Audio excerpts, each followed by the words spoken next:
Kalian umur berapa ini? 20 tahun. Yang benar, kalian mau menikah? Bismillahirrahmanirrahim. Assalamualaikum warahmatullahi wabarakatuh. Nama saya Siti Sarah binti Galib, nama metrik 047997. Nis, anakmu itu anak haram karena pernikahan kalian berdua tidak sah di mata agama. Bu, cukup.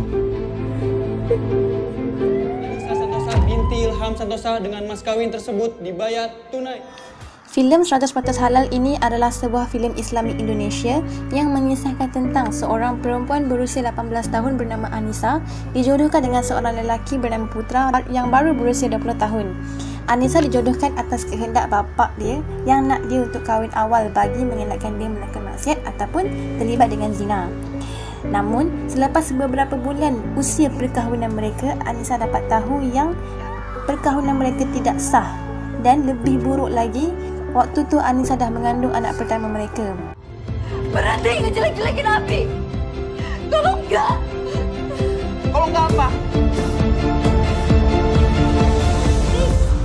Anakmu itu anak. Jadi, mesej yang ingin disampaikan di sini adalah bagi menjawab persoalan mengapakah perkahwinan mereka tidak sah, apakah status anak dalam kandungan tersebut dan apakah hukum kahwin di usia yang muda.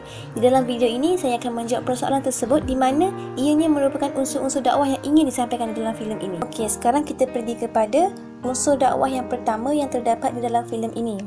Untuk pengetahuan korang, 100% Halal ini adalah sebuah novel yang ditulis sendiri oleh Encik Ilham, iaitu ayah kepada Anissa. Encik Ilham ini merupakan seorang motivator dan seorang penulis novel yang boleh dikatakan terkenal pada ketika itu. Jadi, Encik Ilham ni sangat terinspirasi dengan hasil penulisan dia sendiri, iaitu dengan menggalakkan kahwin awal supaya dapat mengelakkan maksiat ataupun zina, sesuai dengan firman Allah Subhanahu Wa Taala, wala taqrabuz zina innahu kana fahishatan wa sa'a sabila.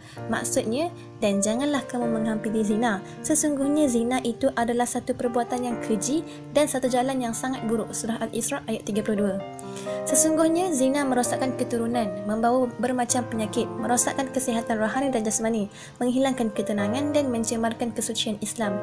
Bagi mengelakkan zina, Islam mensyariatkan perkahwinan sebagai wasilah memelihara diri daripada melakukan perkara yang haram dan menghubungkan silaturahim. Seterusnya, unsur dakwah yang kedua pula, iaitu perkahwinan tidak sah sebab berwalikan bapa zina.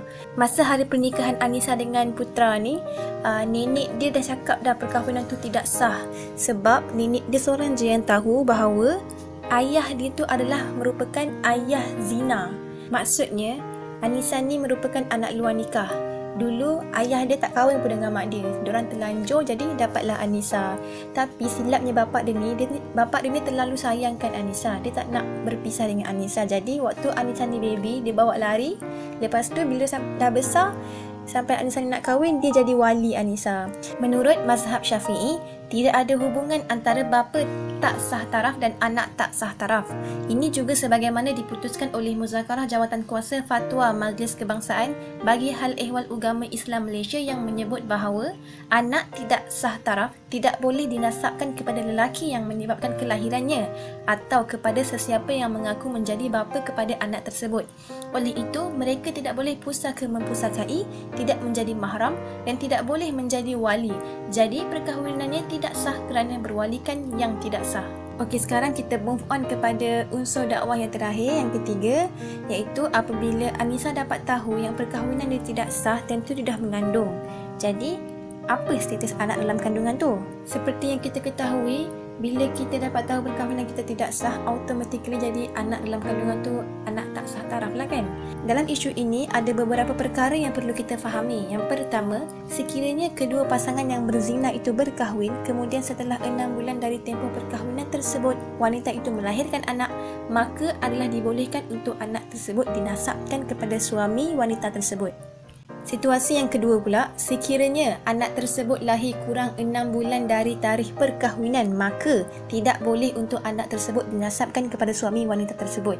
Pendapat ini terbina hasil daripada kefahaman para ulama terhadap dua ayat yang berikut. Firman Allah Subhanahu wa taala, "Wa hamluhu wa fisaluhu 30 syahran." Maksudnya, dan ibunya mengandungkan serta menyusukannya iaitu anak selama 30 bulan. Surah Al-Ahqaf ayat 15.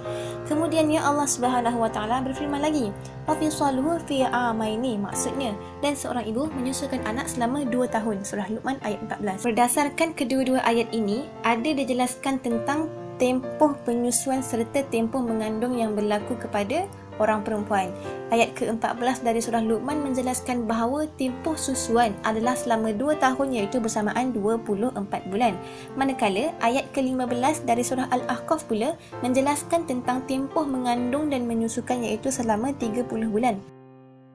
Maka, para ulama melakukan istinbat daripada ayat ini dalam menyatakan bahawa tempoh hamil yang paling singkat adalah selama 6 bulan. Ini kerana daripada 30 bulan tersebut, 24 bulan digunakan untuk menyusukan anak, maka selebihnya itu diiktibarkan sebagai tempoh mengandung yang paling singkat. Imam Hafiz Ibnu Kathir dalam tafsiran beliau ke atas ayat ini, beliau berkata, daripada ayat ini, Ibnu Abbas dan selain beliau dari kalangan para aimah, yakni para ulama, mengistinbatkan bahawa tempoh hamil yang paling singkat adalah selama 6 bulan. So, kepada korang yang nak tengok cerita ni, korang boleh tengok dekat Netflix. Jangan lupa like, komen dan subscribe. Like itu gratis guys, gratis. Sekian, wabillahi taufiq wal hidayah. Wassalamualaikum warahmatullahi wabarakatuh. Wallahu alam.